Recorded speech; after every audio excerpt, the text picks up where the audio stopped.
So let me ask you this question. We get these handoff goals from our supervisors or administrators, and they are our starting point. And we ask for two or three of those. And the reason we ask for so few of those is that that my experience, and I know it's been your experience too, is, and I think it's probably just one of the biggest coaching faults that can happen, whether we're talking athletically or we're talking in instructional circumstances.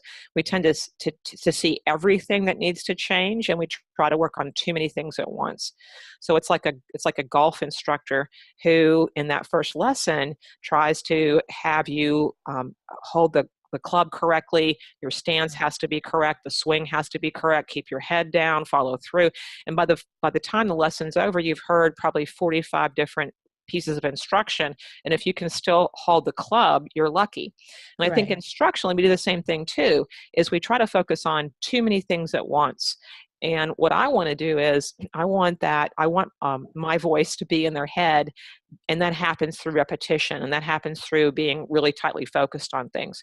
So we start off, we ask for just 2 or 3 handoff goals. And then I think, assess the greatest area of need. Which of these goals, if I start with that goal, which one is going to produce? And I like to pick the lowest fruit first, because as you said, it's all about earning the trust of the teacher. And I'm going to earn their trust when they see that what I've told them or shared with them or explained to them is working. That's one of the fastest ways to build trust, is even when they look at me skeptically, like, that'll never work, and they try it and it does work, now I've begun to build that sense of trust. So we start with those 2 or 3 handoff goals because we try to stay tightly focused. Our conversation is around those goals. The videos, the snapshot videos we ask them to submit is around those goals. The resources we share with them are in relation to those goals. And we find that within the space of 2 or 3 weeks, we're probably about to transition through some of those goals. Is that about what you're finding?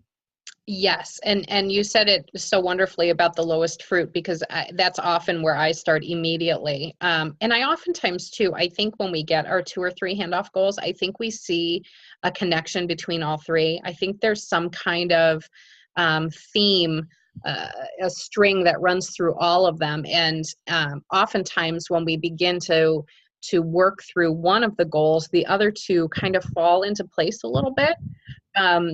I oftentimes will only focus on one goal for a while. And like you said too, that builds trust, because I oftentimes will choose the goal that I think is easily reachable quickly. And then once that trust builds, and I can push that tough love and kind of push them further with stretch them, if you will, to use some of these unique strategies that they might think are absolutely crazy. Then we start to see everything kind of roll forward, and we start seeing all of the goals being met in some capacity. So I totally agree. Too many goals will not work for our teachers. It's too much. There are, besides what's going on with this coaching piece, there are so many other elements going on right now with them, and the expectations that they have in the school. I would like to keep things small and give them a couple wins in the 6 weeks so that they can have that confidence. So often they've lost the confidence. They've lost their confidence, whether they're new and they just felt just downtrodden at this point, or they've been in their years and maybe their toolkit got a little sparse and they just didn't know how to find more tools. Either way, we're here to boost them and lift them and give them the confidence to try out some things, even with us not there. If anything, I'd like them to be able to experiment with curriculum and toolboxes and strategies that are heard here and there and everywhere, and try them out and be able to figure out what's going to work best for them. I'd really want them to walk away with that kind of understanding that teaching is a process. It's not an end product, and that we constantly have to be refining our toolkit and figuring out what works best for us, and that it's okay to fail. It's okay. And you just got to get back up, though, because we have students in the classroom. You got to get back up and you got to try again. And if we can walk away with setting that kind of example for them, I think we've really done a great service for them. Mm-hmm.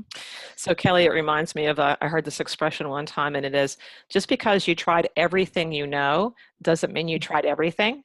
Right. So Right. I think sometimes it takes the virtual coach who probably has a bit more experience and has tried a few more things, and so to share with them, to say, yeah, I know you have tried 4 things, and here's a 5th. Yeah. So let's go with Exactly. that.